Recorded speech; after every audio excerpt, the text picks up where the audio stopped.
আপোনাৰ দাদাই এইটো অকণমান চাব বিচাৰিছোঁ এই কলমটো কিয় খালী কৰি দিছে একচেপ্ট ৰিজেক্ট কিয় খালী কৰি দিছে লিখক এতিয়া লিখক এনেকৈ নহ'ব দেই যদি ৰিজেক্ট আছে ৰিজেক্ট কৰক নাই সব লিখিব পাৰে এইটো কিয় নিলিখিব খালী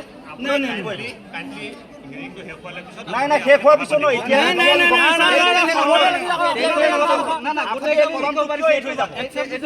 আৰু আৰ লিখিবলৈ ক'ত আপোনালোকৰ অসুবিধা ইয়াত লিখিবলৈ নহ'ব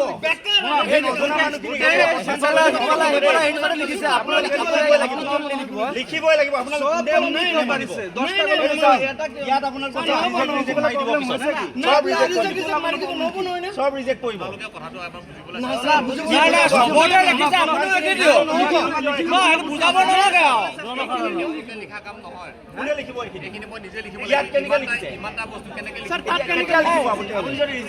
আপুনি সেইটো চেণ্টাৰ চাব পাৰে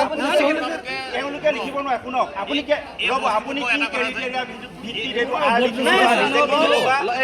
লিখিব লাগিব কি ক্ৰাইটেৰিয়া আছে আপোনাৰ আপুনি একচেপ্ট কৰিব বা ৰিজেক্ট কৰিব ইনষ্টেণ্ট ইয়াত আজি গোটেইখিনি নালাগে আপুনি লিখি যাব বিশ্বাস হৈ থাকে জানো আপোনালোকৰ বিশ্বাস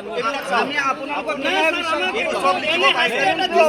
লিখিব পাৰিলে পিন নাম্বাৰ লিখিব পাৰিলে ইয়েছ লিখিব পাৰিলে ইয়াত আৰ বা এ কিয় লিখিব নোৱাৰে স্পিকিং অৰ্ডাৰটো মই লিখিব দিব পাৰোঁ তেতিয়াচোন সহিতে মাৰি দিব আপুনি সহি মাৰিব লাগিব আৰু পিছত কেনেকৈ লিখিব আপুনি অৰ্ডাৰটো ইয়াত কেনেকৈ লিখিব মানুহখিনি গুচি যাব তেওঁলোকে নিজে চাইন কৰি গৈ আছে আপোনালোকে পিছত ৰিজেক্ট কৰি দিব লগতে আপুনি ৰিজেক্ট যিকেইটা এবচেণ্ট আছে তেওঁলোক ৰিজেক্ট হ'ব তাত পাৰে আপোনালোকে নোৱাৰিব আপুনি এতিয়া নিলিখিব ন পিছত তেওঁলোকে চহীটো মাৰি আছে তাৰপিছত আপোনালোকে লিখি দিব ৰিজেক্ট বুলি এইটো কোনে মানি ল'ব নহয় এটা চেণ্টাৰ এটা কথা কওক মানে এতিয়া মানুহ ইয়াত নোখোৱা নোবোৱাকৈ কেঁচুৱালৈ কেনেকৈ ঠেলা হেঁচা আছে দেখিছিলোঁ আপুনি ৰিজেক্ট কৰিবৰ কাৰণে ইয়াত মানুহ থকা নাই কিন্তু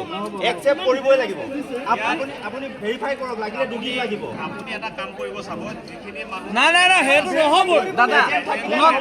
মানে অলৰেডি সাইন কৰি গৈ আছে আপোনালোকে পিছত ৰিজেক্ট কৰি লিখি দিব সাইন কৰি থৈ গ'ল তেওঁলোকে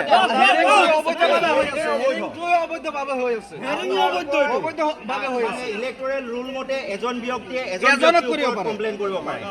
এজন BLOয়ে 10 জনৰ ওপৰত কৰিব পাৰে আৰু এজন BLA 10 জনৰ ওপৰত মেক্সিমাম এদিনত কিন্তু এজন মানুহে বাল্কত 500 মানুহৰ কাৰণে কেনেকৈ কমপ্লেইন কৰিব পাৰে এইটো বৈধ হয় নেকি আপুনি বৈধ নেকি এই হিয়াৰিং বৈধ হয় নেকি সিস্টেম নেকি আদেশ মই নাজানো আমি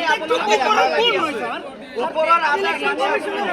খালি ৰাখি আছে এইটো খালি নাই ইলেকশ্যন কমিছনাৰ হয় স্যাৰ মানে ঐ